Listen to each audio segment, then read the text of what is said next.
Hello po. Ngayon, usapan natin maraming ngayon kasi Chinese New Year na, tapos iba mako-construction na, iba nagtatanong ng bahay, kontra. Meron tayo kasi maraming napapakita sa akin yung bahay nila. Alam mo ang bahay nila, pagbukas nila nakikita ang bintana. Ibig sabihin, pag bahay natin open tayo, may bintana, yung mga tubo mo sa bintana lumalabas. Minsan, hindi ba, may pera tayo, tapos mamaya mawawala na kasi sa bintana. Kaya itong bintana bawal. Tapos halimbawa bahay nyo na may harap o sa kabila elevator, ang elevator is up and down. Pag nakatira ka sa bahay harap ng elevator or tabi ng elevator, hindi magandang buhay nyo. Kailangan maklipat kayo. Kung talaga hindi makalipat, lalagay tayo ng ganito. Mamaya explain ko sa iyo ha. Ito po. Tapos meron naman yung pag open mo bahay nyo, ang harap nyo isang bahay ng kapitbahay mo, hindi din pwede. Lalagay din tayo ng ganito. Ayan po. Tapos halimbawa pagbukas mo ano ba yan, CR, hindi din pwede. Door to door, hindi din pwede. O kaya tatlong door malapit, hindi din pwede. Lalagay natin ito. Ito ang tawag namin stick nut. May stick nut na may holo 50, may holo na may 5 coins. Yan ang lalagay natin sa bawat tabi ng bahay. Hindi hanga, bibili tayo ng ano ba yung pangdikit, tapos ihang mo lang. Hindi yung tayo pok ng pinto. Yan po, ito ang original ko. Ito ang original natin na isang pares yan. Halimbawa, hindi sa pinto halimbawa, pinto ito. No, hindi lalagay natin sa pinto. Sa tabi ng pinto. Kasi yung pinto, cross open. Sa tabi ng pinto. Yan to. Yan.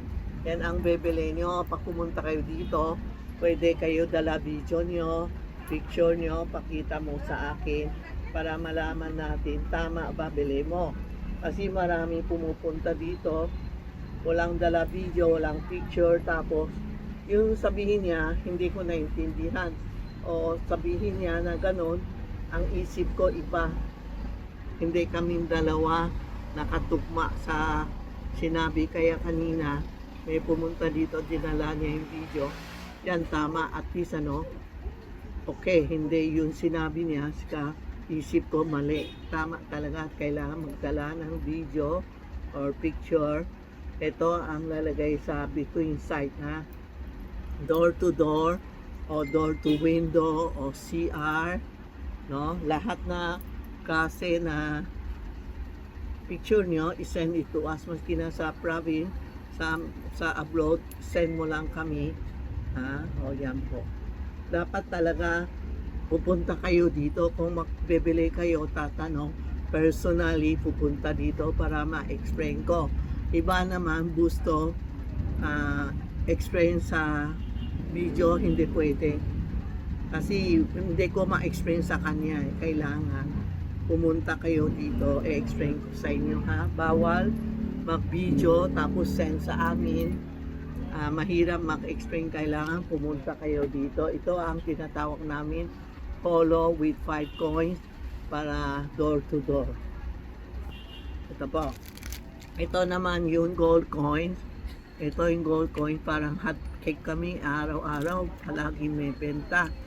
Ito tinatawag natin, nasa plastic to ito ang tinatawag na gold coins, parang patwa siya, may patwa sa likod, pero sa harap may mga sulat. It means beware na one lifetime na ito. Sa hold up, kidnap, hold up, kidnap, robbery, or may na yun sa'yo na ulam sa'yo o bad energy papasok mo or may intention na gugulo yung buhay mo, dala-dala mo ito, gold coin, lagay mo sa plastic, tapos lalagay nyo sa pocket, paklalaki, pinapalagay ko pa. O kaya may intention, lulukohin ka, ganun din. O kaya, pag nabiyak ito, ibig sabihin, kinulam ka na, no? Pag hindi pa, pag mapipir mo, kinulam ka, bumili ka ito, hawak mo. Pag mainit, yan, sure na kinulam ka na po. Yan ang for protection sa buhay natin, lifetime to. Hindi tayo, hindi next year, lifetime dala-dala nyo sa bulsa, sa babae na sa lagay sa bra. Pwede din pumunta kayo sa hospital, funeral, dala-dala nyo. O mga nurse, mga doktor, talaga pinapadala ko ito sa dala nila sa hospital, funeral, para protection nila po sa mga nurse, sa mga doktor. Ito ang tinatawag natin gold coin. Aware na kayo ha?